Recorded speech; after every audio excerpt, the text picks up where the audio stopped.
my subconscious will lead me to something or not. The picture frame is not really empty. It shouldn't be empty. It will be filled with the story of a woman. A woman was sitting there. It could be any woman. She approached me with a personal issue. I'm a psychotherapist and I'm a visual artist, and she approached me because she wanted to cope with this issue. This is a case study. Δέσποινα, λοιπόν, ας αρχίσουμε. Ευχαριστώ που ήρθες. Of course, I have to switch to English. You told me that you see yourself, you experience that when you're carrying out your profession, which is yoga, dancing, Pilates, you sometimes observe that your body is not doing what you expect him to do. You're not able to move like you would like to. And you told me that you have a story behind it.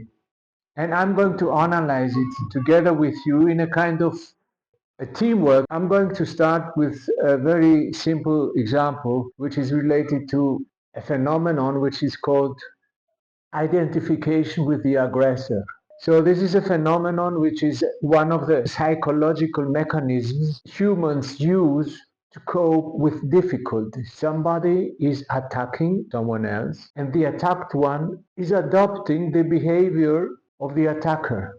You told me that you see yourself many years ago being a small girl and being approached and encouraged by your father to make a small dance performance. But what we are going to do now is to approach this with pictures instead of words. Normally, in a psychoanalysis, psychotherapy, we would discuss the whole thing, which of course is the standard way to do it.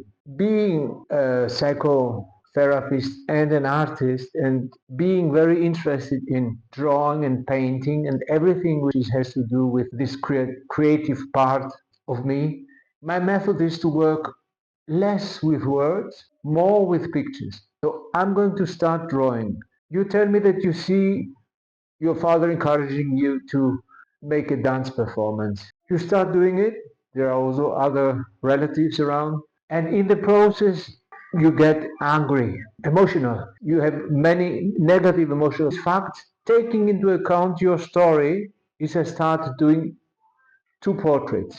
The one portrait is your wish, your lust, your basic instinct, one could say, which everybody has, everything which gives you joy, and everything which is fun, which a human person has a tendency to do anyhow. The second part is all the rest. The second portrait is all the rest.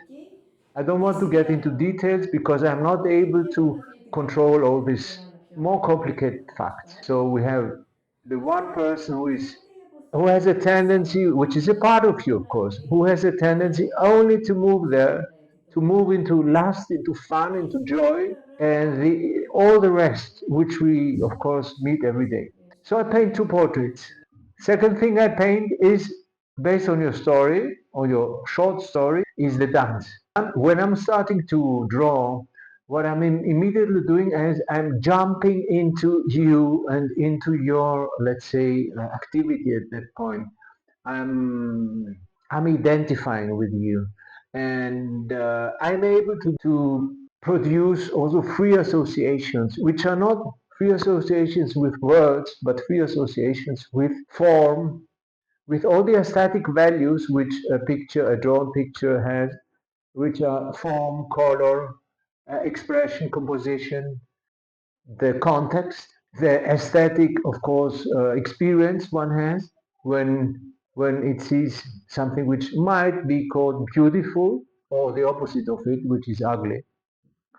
So all this information is running instead of working with words, noting down, speaking. I'm doing this with pictures. The fact that you mentioned that you saw your father in this small story, you saw your father sitting on a motorbike before he encouraged you to make this small performance. A motorbike, the free association there for me was on the element of the motor, and in combination with his encouragement to dance, It's like he's being your motor. But, and here's the big but, the father is a male in Greece, which is a cultural, let's say, setting which is different, like in Middle Europe. Wants to protect his girl. He would like to prefer her not to dance, not to be exposed to the eyes of the, let's say, public, especially of the male public, which doesn't always value the quality of the dance performance, but is concentrating on other elements, sexual erotic character. You are somehow identifying with the one who is telling you stop dancing and you stop dance. He is your motor.